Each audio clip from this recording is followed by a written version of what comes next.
Speech off. Okay. Here we go. If you can believe it, we are at chapter 7.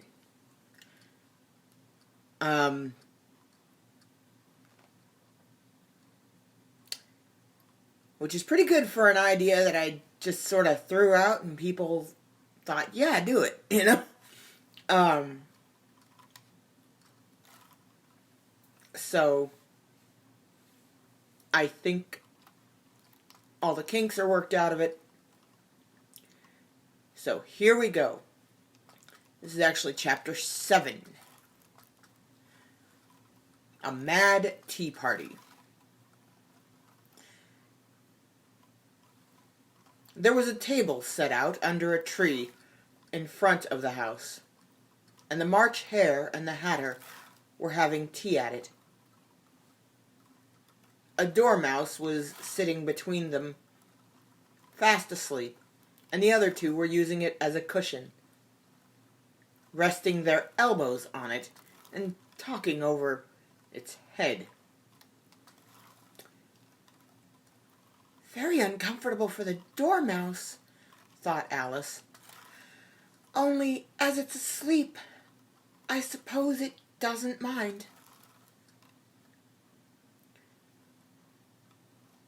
The table was a large one, but the three were all clustered together at one corner of it. "No room! No room!" they cried out when they saw Alice coming. "There's plenty of room," said Alice indignantly. And she sat down in a large armchair at one end of the table.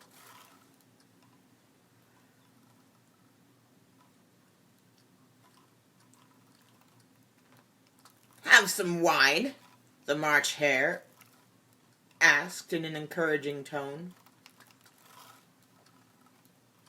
Alice looked all round the table, but there was nothing on it but tea.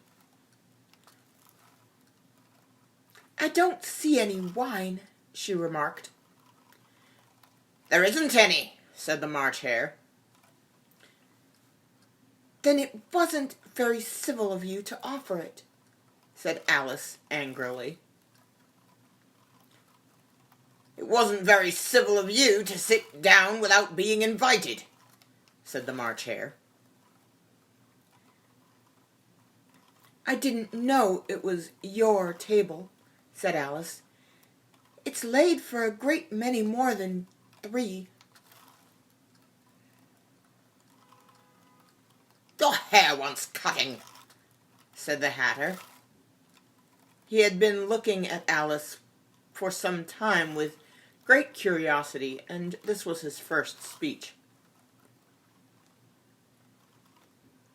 "You should learn not to make personal remarks," Alice said with some severity. "It's very rude." The Hatter opened his eyes very wide on hearing this, but all he said was, "Why is a raven like a writing desk?" "Come, we shall have some fun now," thought Alice. "I'm glad they've begun asking riddles. I believe I can guess that," she added aloud. "Do you think you can find... Do you mean that you think you can find the answer to it?" said the March Hare. "Exactly so," said Alice. "Then you should say what you mean," the March Hare went on. "I do," Alice hastily replied. At least I mean what I say. That's the same thing, you know." "Not the same thing a bit," said the Hatter. "Why, you might just as well say that I see what I eat is the same thing as I eat what I see. You might as well say, added the March Hare, that I like what I get is the same thing as I get what I like. You might just as well say, added the Dormouse, who seemed to be talking in his sleep, that I breathe when I sleep is the same thing as saying I sleep when I breathe.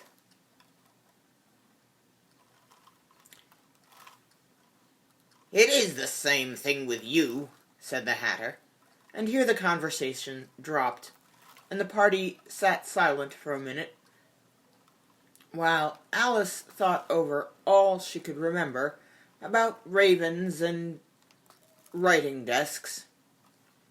It wasn't much.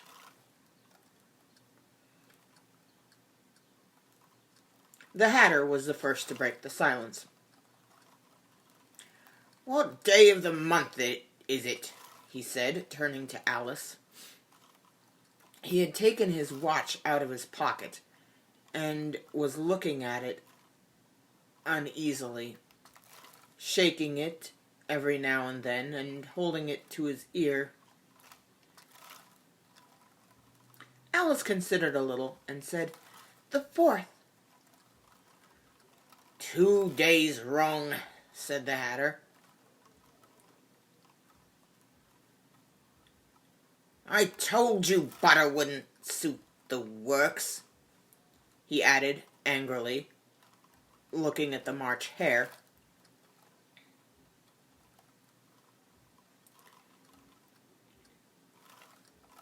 It was the best butter, it was the best butter, the March Hare meekly replied. Yes, but some crumbs must have got in as well, the Hatter grumbled. You shouldn't have put it in with the bread knife. The March Hare took the watch and looked at it gloomily. Then he dipped it into his cup of tea and looked at it again. But he could think of nothing better to say than his first remark. It was the best butter, you know. Alice had been looking over his shoulder with some curiosity. What a funny watch, she remarked. Tells the day of the month and doesn't tell what o'clock it is. Why should it? Muttered the Hatter. Does your watch tell you what year it is? Of course not, Alice replied very readily. But that's because it stays the same year for such a long time together.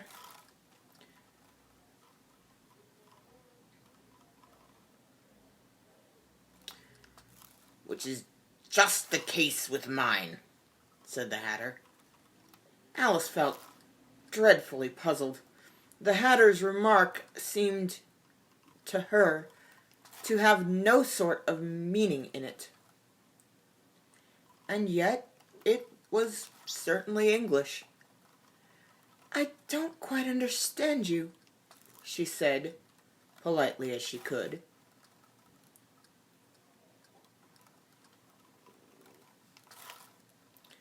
The Dormouse is asleep again,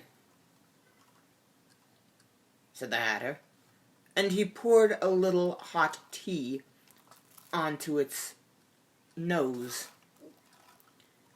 The Dormouse shook its head impatiently and said, without opening its eyes,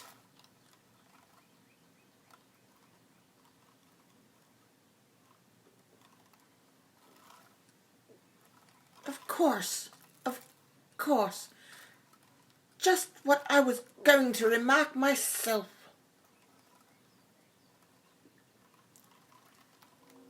Have you guessed the riddle yet? Said the Hatter, turning to Alice again. No, I gave it up, Alice replied. What's the answer? I haven't the slightest idea, said the Hatter. Nor I, said the March Hare. Alice sighed wearily. I think you might do something better with the time, she said, than wasting it in asking riddles that have no answers.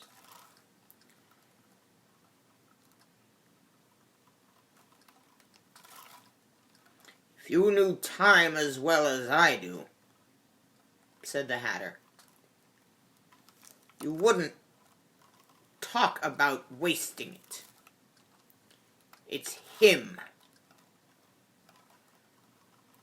I don't know what you mean, said Alice. Of course you don't, the Hatter said, tossing his head contemptuously. I dare say you never even spoke to time.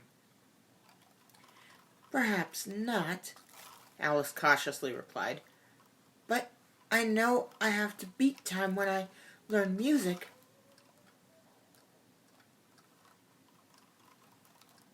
Ah, that accounts for it, said the Hatter. You won't stand beating. Now, if you only kept on good terms with him, he'd do almost anything you liked with the clock. For instance, suppose it were 9 o'clock in the morning, just in time to begin lessons. You'd only have to whisper a hint to time, and round goes the clock in a twinkling. 1:30, time for dinner. I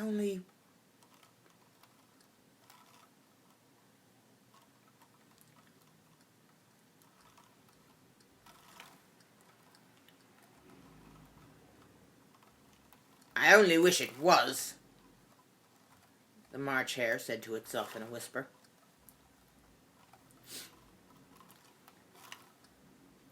That would be grand, certainly, said Alice, thoughtfully. But then I shouldn't be hungry for it, you know? Not at first, perhaps, said the Hatter. But you could keep it 1:30 as long as you liked. Is that the way you manage? Alice asked. The Hatter shook his head mournfully.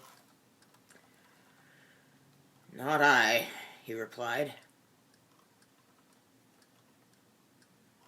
We quarreled last March, just before he went mad, you know, pointing with his teaspoon at the March Hare.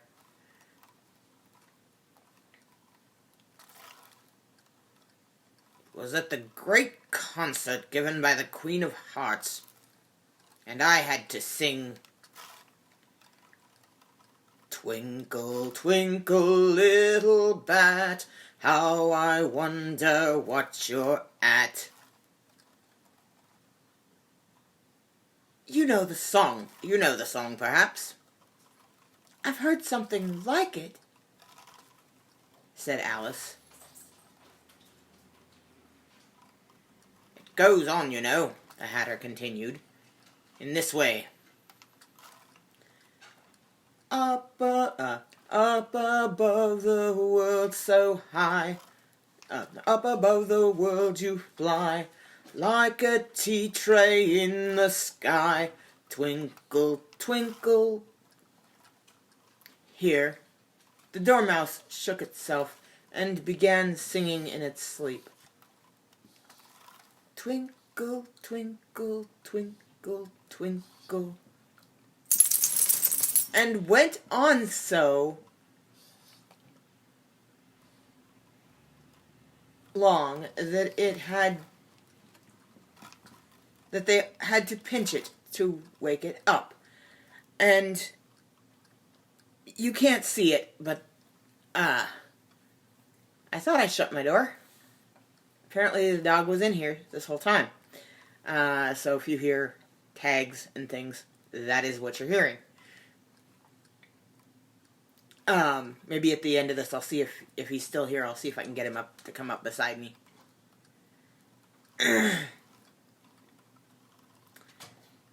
Anyway.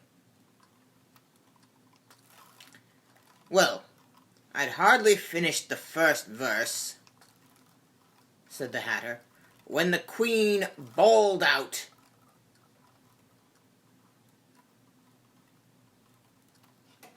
"He's murdering the time! Off with his head!" "How dreadfully savage!" exclaimed Alice.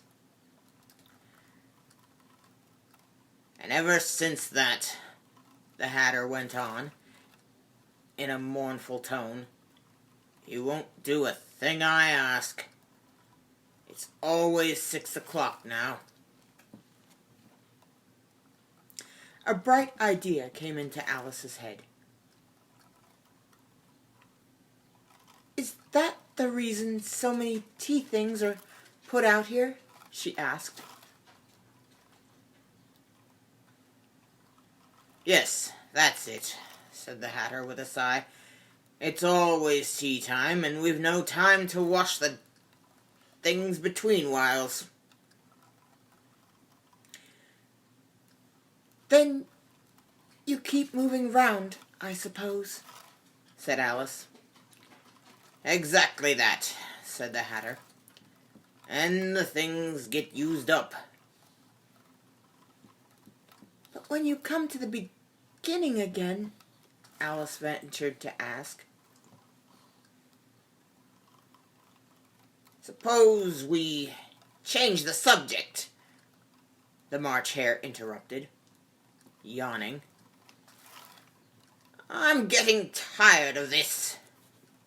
I vote the young lady tells us a story."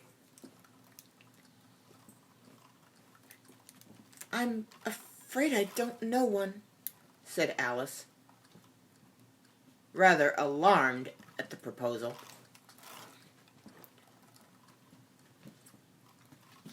"Then the Dormouse shall," they both cried. "Wake up, Dormouse!" And they pinched it on both sides at once. The Dormouse slowly opened his eyes. "I wasn't asleep," it said in a hoarse, feeble voice. "I heard every word you fellows are saying." "Tell us a story," said the March Hare. "Yes." "Yes, please do," pleaded Alice. "And be quick about it," added the Hatter, "or you'll be asleep again before it's done." "Once upon a time, there were 3 little sisters," the Dormouse began in a hurry. "And their names were Elsie, Lacey, and Tilly. And they lived at the bottom of a well.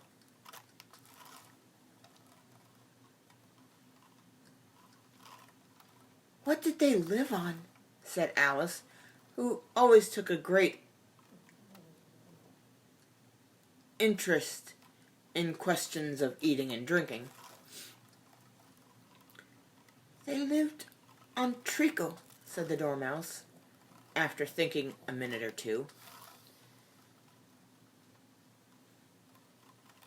"They couldn't have done that, you know," Alice said gently remarked. "They'd have been ill."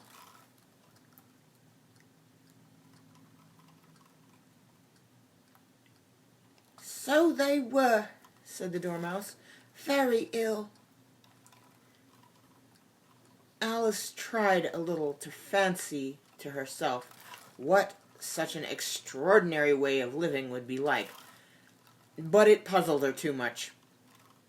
So she went on, "But why did they live at the bottom of a well?"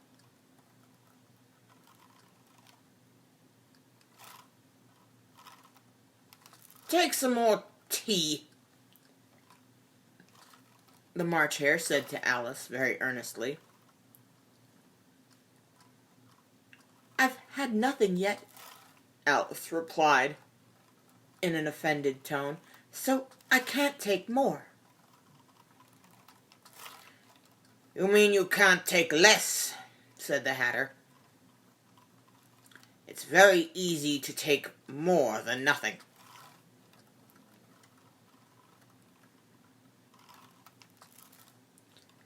"Nobody asked your opinion," said Alice.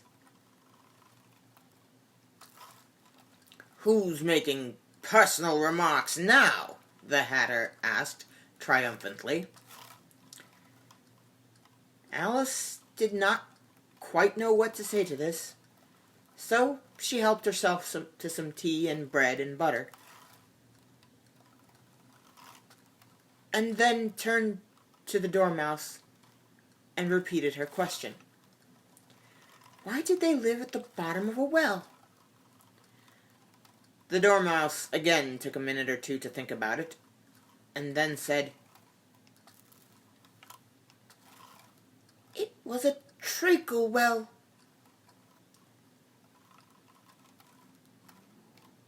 "There's no such thing."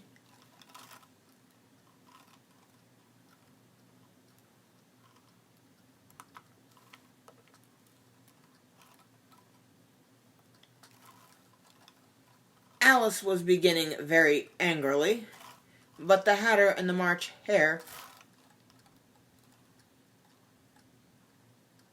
went, "Shh, shh," and the Dormouse sulkily remarked, "If you can't be civil, you'd better finish the story for yourself." "No, please go on," Alice said very humbly. "I won't interrupt you again. I dare say there may be one." "One indeed," said the Dormouse indignantly. However, he consented to go on. "And so these three little sisters, they were learning to draw, you know." "What did they draw?" said Alice, quite forgetting her promise. "Treacle," said the Dormouse, without considering at all this time.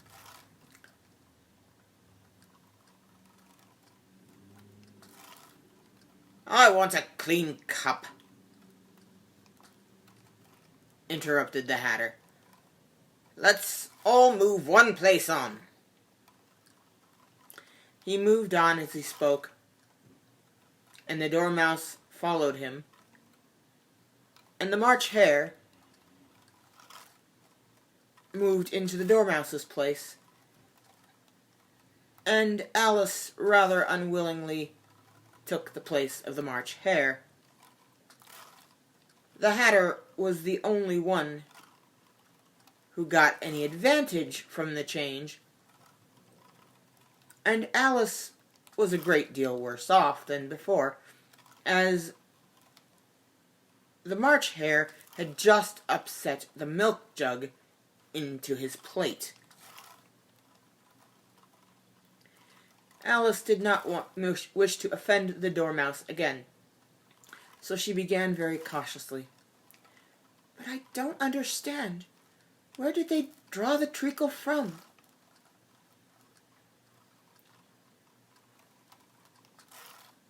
"You can draw water out of a water well," said the Hatter.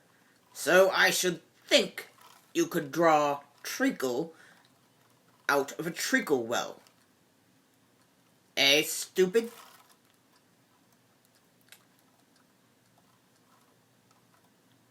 But they were in the well,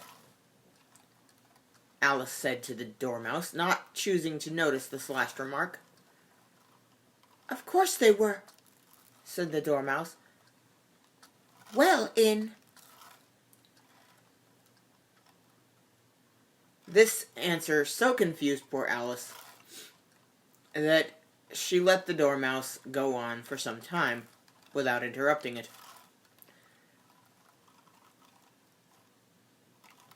They were learning to draw, the Dormouse went on, yawning and rubbing its eyes, for it was getting very sleepy.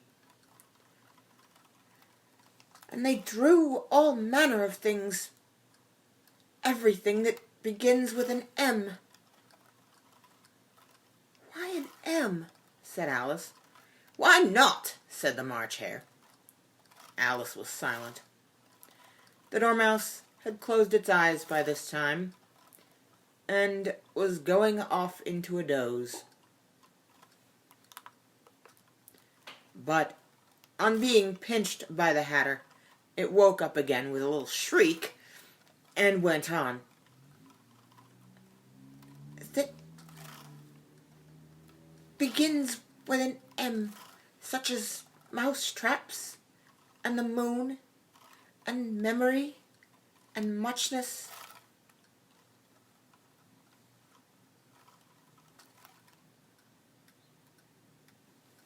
You know, you say things are much of a muchness. Did you ever see such a thing as a drawing of a muchness? Really, now you ask me, said Alice, very much confused, I don't think... Then you shouldn't talk, said the Hatter. This piece of rudeness was more than Alice could bear, and she got up with great disgust and walked off. The Dormouse fell asleep instantly, and neither of the others took the least notice of her going, though she looked back once or twice, half hoping that they would call after her. The last time she saw them, they were trying to put the Dormouse into the teapot. At any rate, I'll never go there again, said Alice as she picked her way through the wood. It's the stupidest tea party I ever was at in all my life. Just as she said this, she noticed that one of the trees had a door leading right into it. That's very curious, she thought. But everything's curious today. I think I may as well go in at once. And in she went. Once more she found herself in the large hall, and close to the little glass table. Now, I'll manage better this time, she said to herself, and began by taking the little golden key and unlocking the door that led into the garden. Then she set to work nibbling at the mushroom. She had kept a piece of it in her pocket till she was about a foot high. Then she walked down the little passage, and then she found herself at last in the little garden, among the bright flower beds and the cool fountains.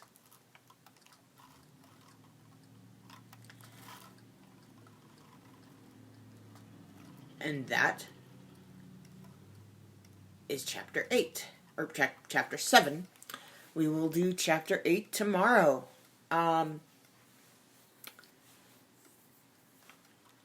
As I said, I believe in the description, I posted the link to the ongoing YouTube playlist of all of these chapters. I'm also thinking of putting them up on SoundCloud, just the audio. So I'll keep you posted on that as well.